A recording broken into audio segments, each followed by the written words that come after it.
Hello, you wonderful people, and welcome to another episode of Super-Fanta-Fi. This being a show where we talk about TV shows of the supernatural, fantasy, and or science fictional genre. For today's episode, I'm going to talk about Midnight Mass Episode 5. A lot of really interesting things went down in this episode, so let's break it down. Well, first and foremost, it's in the aftermath of kind of what happened to Riley, and so you have, Annie being a little worried, but, they all kind of chalk it up to, right, he definitely went over to, Aaron's place, so it's fine. And his dad was a little worried, but he's like, well, since you guys say that, I'm glad to know, he has something good in his life. But then you have Aaron calling his phone, but it's no response, and we see it next to the pile of blood. I was like, damn, dude, that sucks. How heartbreaking, And so, obviously later on, Aaron rolls up by, his parents' place, and, she's asking, it's like, oh no, we haven't seen him. Then she goes to see Warren and Ed, who are going to work, and it's hearing from Warren, Riley's kind of MIA, it's oh, I thought he wasn't with, Aaron? It's no. And his dad thinks, damn it, boy, you backpedaled again. It's right, how could he do this again after everything? He immediately assumed that, which is very heartbreaking in its own right. It's man, you don't know what's happening. You assume the worst when it comes to your son, which is so sad. It's he was, he knew something was afoot and, ended up dying in the process. We'll get to everything later, but the fact is he's feeling that. It's kind of oh, that's heartbreaking, because he's kind of assuming the worst with his son. That resentment he kind of has, it kind of bubbled up again. It hadn't completely gone away, even though he, quote unquote, forgave his son. But at the same time, Sheriff Hassan is he's talking to Bill, aka Bull, his mom, which is the only reason why people call him Bull is because he started selling weed. His name is Bill. She's at the very least they didn't go around calling him Bong. But she's my son went missing, and just because of the nature of what my son does, that basically he did what he did to support his family, and which, Hassan was I'm not trying to judge him. The fact of the matter is, I just know that is a common enough place today, and so he's suggesting maybe he went to the mainland, he kind of went away, but she's no, my son, you gotta track him down. I get it. Because the fact is, it's he's trying to put out his feelers to the mainland, but it's no. Check with the Islanders. The Islanders already know. They might feel my son's not worth it, but he is. The fact is, and for her, it's it's that conversation about if it's not justice for everyone, if not, it's the Bosch thing of if everyone doesn't matter, no one matters. So it's right, we're all supposed to be equal. So treat my son the way you would any other person on this island if they disappeared. So, and obviously it's well, because the last person who had saw Bill was both of them, because Hassan has saw him when he left Joe's house the other episode. So, wasn't that episode 2? Yeah, I believe so. So he wants to, ask Joe, and it's well, was Joe sober? And it's well, honestly, we can never tell with Joe, but obviously he was, but Hassan didn't know at the time. So, he's going to look into that, so, and he stops by Joe's place to look for Joe, but Joe's not there. Interestingly enough, Aaron comes to him, it's right, I know I'm being a little weird, but I'm looking for Riley. It's okay, and it's who was the last person he was with? It's Joe. It's he was with Joe. It's well, yeah, they go to the meetings together, and it's he's got Bull missing, Joe's potentially missing, now Riley's missing. Something's up with that. Obviously, that's gonna set up some red flags. But then he starts talking to Aaron, and it takes an interesting direction where I wasn't she was hesitant to talk about what they were talking about. I was oh, because of her baby and everything. But it's no, specifically about the conversation of death. And then it was right, it's how we got on that subject. It was his baby. Her baby and having, miscarried. And it's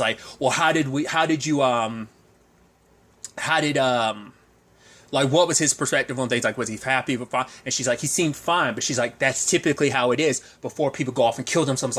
That's what this is. She's worried that she's he brought up the conversation, but she's felt I'm the one that edged the conversation on, kind of going deeper and deeper into it. So part of her is what if he wasn't in a good enough state and I had that conversation with him? What if Riley went off somewhere and killed himself because of the conversation we had? I kind of edged the conversation on, so she kind of feels a personal responsibility, but obviously the sheriff's going to continue looking into it. But obviously we have other factors going on. Mildred, Sarah's mom, is in even better condition. You can tell she's definitely getting younger. She doesn't even need a cane anymore, and so she's she's feeling spry and everything, and she wants to go to mass. And now mass is being held at night, but even then everyone's looking oh my god, you have the four, well, the four there. No, I don't think Beverly wasn't there at the time, but Wade, Dolly, and Sturge were. So when they see a younger Mildred, they know about.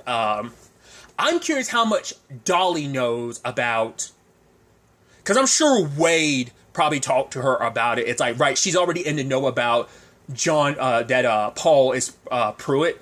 So like she already knows that, but he probably filled her in maybe about the dirty details of it. I'm not sure. It's hard to say, like, because Wade and Sturge kind of had that look of like, where she was kind of like excited upon seeing Mildred, because it's like, right, we already know, but I don't know if Wade told her about Joe. I'm not quite sure. It almost feels like she didn't.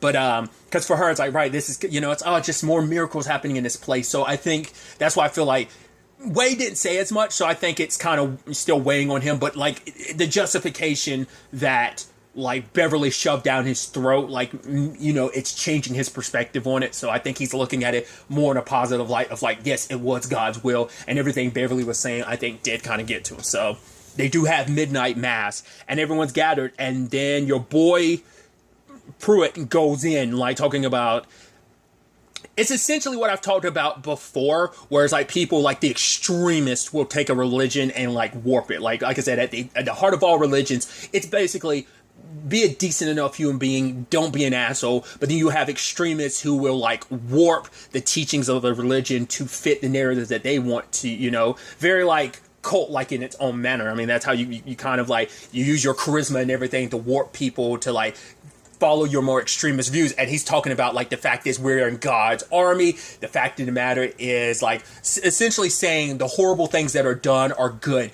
because it's essentially the gist of it is the ends justify the means. No matter how many terrible, horrible things we have to do, the end result is what it ends up being. The thing that happens at the end where we're heading is good, so that makes the horrible good. So he's trying to justify anything. Once again, justifying what he's done. And you can tell in the crowd, Mildred's like, you can see her face shifting, even to the point when they leave, she's like, she tells Sarah, I don't ever want you to step foot in here again. And I figured as much, because it's like, right. And she said it herself, he's not the man she knew. Like, because I think his warped notion, like his mind has become warped. Like most tales of vampirism will show you that, like, basically vampirism will basically make you give in to like your darkest desires and stuff like that. Like the worst parts of like your aspects of your personality get amplified. So like maybe these darker corners of him existed, but now they've just gotten amplified. And whether it's just purely that, whether it's a combination of Beverly like blowing smoke up his ass, like making him truly believe, maybe trying to trick himself into believing like, oh, this is a higher calling, not realizing like the terror that he's ensuing and all the terrible stuff that he's doing, like he's trying to justify it, whether it's just because of his own, like he's in denial himself, or like I said, whether it's just from Beverly, or whether it is just his mind being more corrupted and just being amplified by like what's going through his body. But he's talking about like, right, it's just, it's very extreme, and it's not like everyone it was like, amen. It's just the moment he walked away, it's kind of dead quiet in the church, and it's just like, I don't know, people are walking out kind of talking, so we don't know how everyone felt about that. But the interesting aspect to this, though, is that later on, Riley shows up at Aaron's door. Now, I wouldn't know. I was like, either one, this is going to end up being in a dream. Two, this is going to be like either that thing pretending to be Riley, or three, it actually is Riley, because I've thrown that out there. Because I talked about it, like my immediate thought was like, man, Riley's dead. But then I was like, maybe he gets brought back like Pruitt. And so he's asking Aaron to come onto the boat with him, and he talks about the stars, which is actually like, there was a very beautiful element to it where he's been talking about prehistoric people, like how they looked at the stars, like they built campfires, and he's like, oh, those people must be powerful or something, because look at all these campfires, like how you get campfires that far out there in the sky. And it basically, that big question of, what's up there, who's able to do that, it, kind of leads down the routes to religion and stuff like that. It was such an interesting perspective on things. And basically he explains what happened. He woke up with Pruitt on top of it. And I liked how vampirism manifests in this universe. Like how like it has like that shimmer on your eyes. It's like there's like a glint in your eye. Because like different things different series do different things. Like being human, both the U.S. and the original British series, as well as the North American adaptation, vampirism, when they kind of go full vampire mode, their eyes go pitch black. You know, so like it varies from different things. Like, I mean, that's even how like demons are represented in Supernatural, like, except for Crossroad demons, like Crowley when he became like King Crossroad Demon because his eyes turned red at that point in time. But you get what I'm trying to say. I think that's always such an interesting aesthetic choice, but then to not even make it the full eye, it's just like, it's basically a glint, a shimmer on the pupil. It's the pupil slash more so like the iris itself, which I think is so interesting. And like to see John talking to him, he's like, right, he had an older sister, but who was very small. Basically, she died of polio, and getting an answer, trying to understand like her death, how it was part of God's plan, led him to religion. But basically, like, he's there, like, snapping Riley's neck into place, because I'm assuming that when that thing fed on him, it broke his neck in the process. So, like, he's trying to snap Riley's neck back into place, and then when Riley wakes up, he's like, hey, have a seat, and he's cool, calm, like, that scene itself is what I was talking about last episode. That's what made me think, like, maybe he'll come back as a vampire or something, because I remember that scene from the trailer. He's like, who are you? And he's like, you know who I am.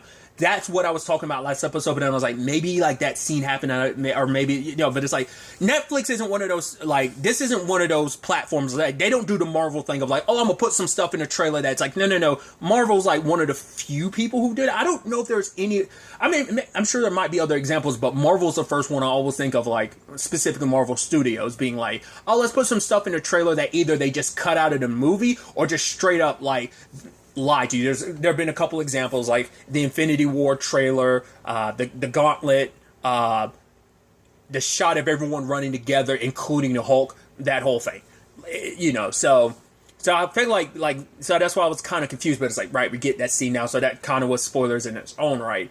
Having that scene burned into my head of like, right, that we hadn't gotten that yet. And so he sits down and it's like, explains it. It's like, and to kind of warm Riley up to it, he explains a story that only him and Riley would know. It's about a mouse. Like, he's like, you came to me about a rat that had died, was like very mangled, and I was like, right, we had just talked about resurrection in church for the past couple weeks, so you were hoping I could resurrect, and it's like, sure, you came back in 3 days like I told you to, and now the rat was perfectly fine, and that led to what? A decade of your belief and everything. But then for Riley, it's like, but it was a lie. He's like, how is that God's will? It's like, but wasn't it an act of God? Yes, I kind of had to deceive you, but the fact of the matter is, it took me 3 days to find a rat that looked about the same, but what it did to you, instilling you with faith, is that not an act of God? And it's like semantics, but that's also like, I'm sure that plays into it. It's like, no, it's not semantics. Like, the fact is, God kind of worked through me to inspire you with, you know, so it's the justification for it. So it's like, who are you? It's like, you know who I am. He's like, it can't be. It's like, yeah, it is.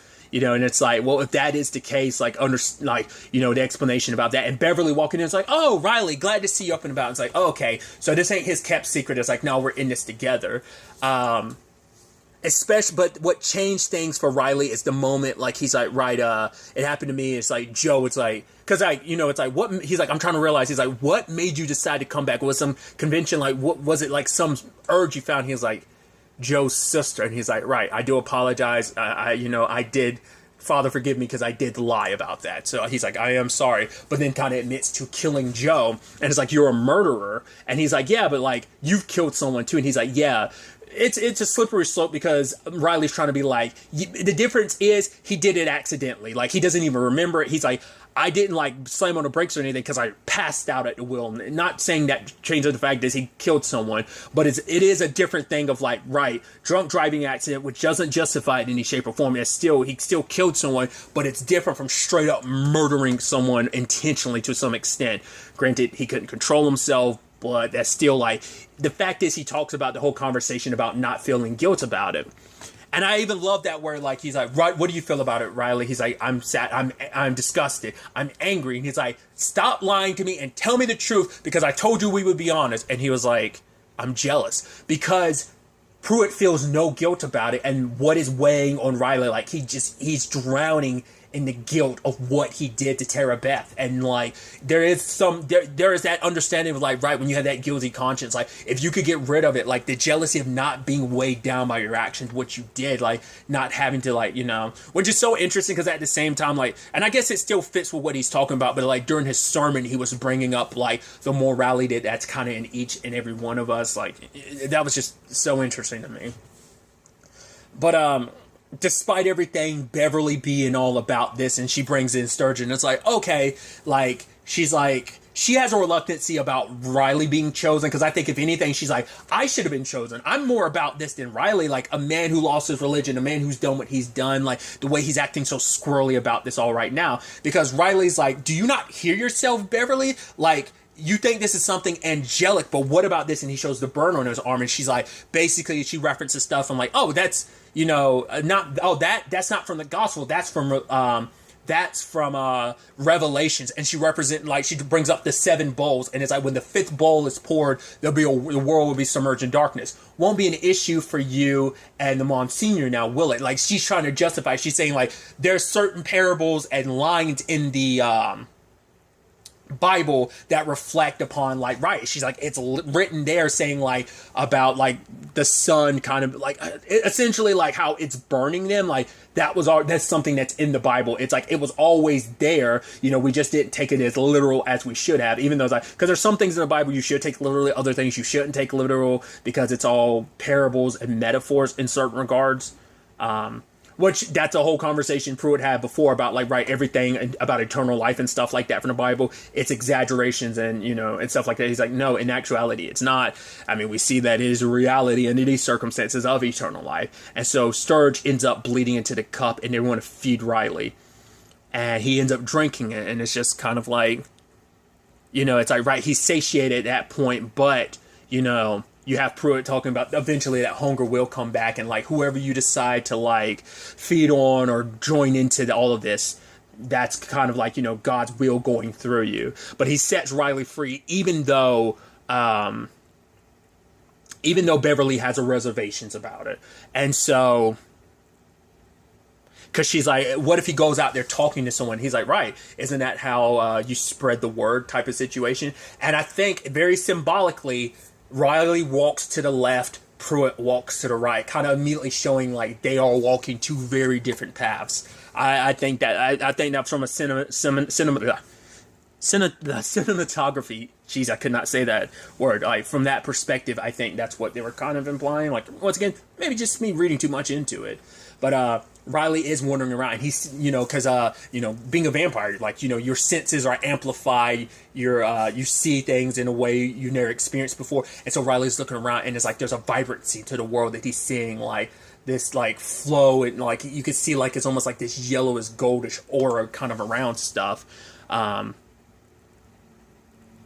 so as he's, like, going around and he's kind of embracing this new world, and then eventually, like, he's staring out, like, at the water, at the sky, and just, like, there's this new view on things. And so he starts getting hungry, though. The hunger returns. And it's kind of like, it's okay to kind of give into it, like, submerge yourself in it. Like, basically, it's like, once again, it's like Pruitt's trying to spin everything to justify it all by being like, this is right. This is okay. Like, this is once again God working through us. But Riley was right to call it out. Like, how the hell do you look at this and look at this as like something godly or angelic? Like, you call that thing an angel. Like, why in any shape or form did you not realize what it was? Like, that it is something monstrous and not something holy, So, like, that's the thing of like, but once again, Pruitt's got his own mind about like what he thinks and like believes things are. So what ends up happening, though, is Riley ends up going to his family, and he's there standing over his mom and dad. Then he goes to Warren, but he leaves because he's not about to do anything to him. He puts on, then notice that he did put on his jacket, and I think that speaks volumes. And so he's like, and that's where we are. And we go back to present day and with Aaron, because he had, I think I skipped over it. Like, they went out into the middle of the water, and he explained everything. And the moment down in the order, I'm like, very similar to a dream. I'm like, are we drawing the parallels? We are. And she's like, so you're drawing me out here. She's like, why? We're all alone, so I have nowhere to go. It's like, is it because you need help? Are you scared? She's like, because she's like, I know who you are. Like, I'm not scared of you. Like, even if you need help, like, I'm not scared to like help you. And he's like, you're wrong. Like, I didn't bring you out here to isolate you or do something to you. I did it to isolate myself so I'd have nowhere to go. I'm like, he's going to kill himself because he doesn't trust himself under this situation. Because it's like, I was in a position like he didn't want to hurt his mom, didn't want to hurt his dad. He doesn't want to hurt Aaron. He doesn't want to hurt anyone because he's not, because he was there when Sarah's mom, Mildred said that line of, you're not coming back here. That's not the man. Like, he was outside the church. And I think like the fact is that he's looking at people like, oh, something I need to snack on. Like, he's already going through the trouble of like hurting someone, because I think that conscience and I think that guilt and everything, his consciousness is still there enough for him to feel guilt about it, him not wanting to hurt the people he cares about. So, he brought Aaron out here because he's like, I wanted to show you, because he's like, I knew you wouldn't believe me until you saw it for yourself. So he's like, I know it's kind of messed up to do this, but it's like, I need you to run. I don't want you to ever go back to that island. But he's like, I know on some level, you are going to go back there. You are going to try and save them, And he talks about the fact is, I was never as strong as you were, And he's just like, I love you, I always have. And she's like, I love you too. And in the moment he closes his eyes, I was like, oh, is something different? Is it? But the moment he opens his eyes and saw Tara Beth, I was like, no, he's dying. It's just, this is him on the other side of it. I'm like, and I think that's beautiful that Tara Beth, like, I think the fact is this is supposed to represent the fact is he made it the right choice, because maybe in some lane, in some way you could say he did make the right choice. Like, he was chosen. He was chosen not to follow the same path that Pruitt was, but to set things in motion to cast this all aside, because it is right. Like, because Pruitt was talking about the longer you are like connected to this, you'll start hearing the angel's whispers more and more until you're fully able to hear God's message. And hearing all that, I think he just didn't want to become like that thing's puppet, do what it did to what Pruitt did to Joe. Once again, trying to justify it and stuff like that. So, because Pruitt had also talked about it too, and he said exactly what I thought last episode about explaining why Aaron didn't have the baby anymore. Like, it's like, oh, you weren't pregnant to begin with. It's because he even says that your body goes back to its peak condition. Because he was older, it took him a little while to get back to it. Everyone else is in a young enough state, so that is like, oh, you don't have to worry about it. So that's why it's not as rapid of a situation with everyone else, because Pruitt was like, it took a while for him to get to a good enough state with to be back in his peak condition and stuff like that. And I'm wondering what is considered like your peak condition, like because it's like, why isn't his mom and dad a little bit younger then? Like, because we see it happening with Mildred, but like maybe it's like maybe the peak maybe what your peak condition is more mentally like what's in your head, like. I don't know. Because like why the clock didn't turn back with other people to the extent that it did with Pruitt, who knows. But Riley bursting into flames and her screaming out, crying like that was so horrifying. It's like, yeah, so it kind of played out the way I thought it would. I kept referencing it. Since I kept being like, I wonder, is it going to end the way? I'm going to go ahead and say it. Spoilers for 30 Days of Night. Literally the same thing of a nature happened to Joshua Hartnett's character, Josh Hartnett's character. I want to say, was the character's name Ethan? I don't remember. I want to say it might have been, but yeah, like he basically kills himself in the sun because he'd become a vampire and he didn't want to stay like that because he didn't trust himself. And Riley didn't. He even said to himself, like, I'm not strong enough, because I think he's saying that from the perspective of like, right, my addictions. Like, I have that is in me. Like, that ended up making me stroll down that path, so I'm not strong enough. But you, despite everything you've been through, your mother, you went out, found your dreams, like, you got pregnant, and you had the strength to keep going. And so for him, it's like, that's why he did this, So I think he was chosen for a particular reason to set this all in motion, that maybe this sets up Aaron. Like I said, like it seemed like the way they were handling it, I was like, are we like, because when I said like, if Riley was dead, does that mean we're shifting over to Aaron kind of being more so the main protagonist, in that regard? So I think that's fascinating. And it's sad that things played out this way. But like Erin now knows the truth. She sees the truth. I'm so curious to see what Beverly and Pruitt's reaction is going to be to this. Because once again, it still begs the question of why were certain people chosen. Because it ate Bowl, but maybe if it's not full, it will just straight up devour you. But it decided to save Pruitt, and I guess like either Pruitt was able to convince it to save Riley, or it chose to. Who knows?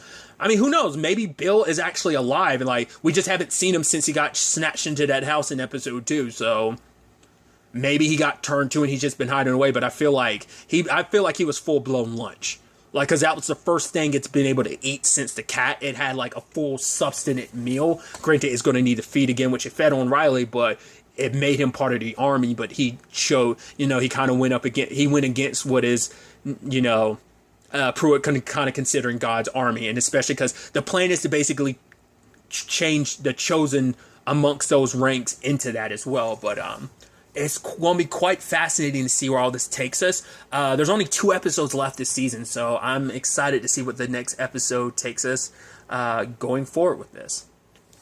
Really quickly, I guess I never really finished what I was saying necessarily earlier, but like I was saying, like I like that it was Tara Beth that like reached out to Riley, because I think for him it was a kind of like, right, you are like, yeah, you made your mistake, but you made up for it in this moment. Like everything was leading to this moment for you to try and set things right. This was your purpose to like help, put Erin on a path to potentially being as strong as she is to potentially set things right, like so it's sad that things kind of ended up this way, but I think this is how things needed to play out to potentially stop what's about to go down on his island, what Pruitt's about to set in motion. So but like I said, on some level, like whether it's like the afterlife that Erin believes in, or whether it's just what Riley believed in, I think it probably leans a little more to what Erin believes in, but like for Tara, like I said, Tara Beth to be the one to kind of extend that hand out, I think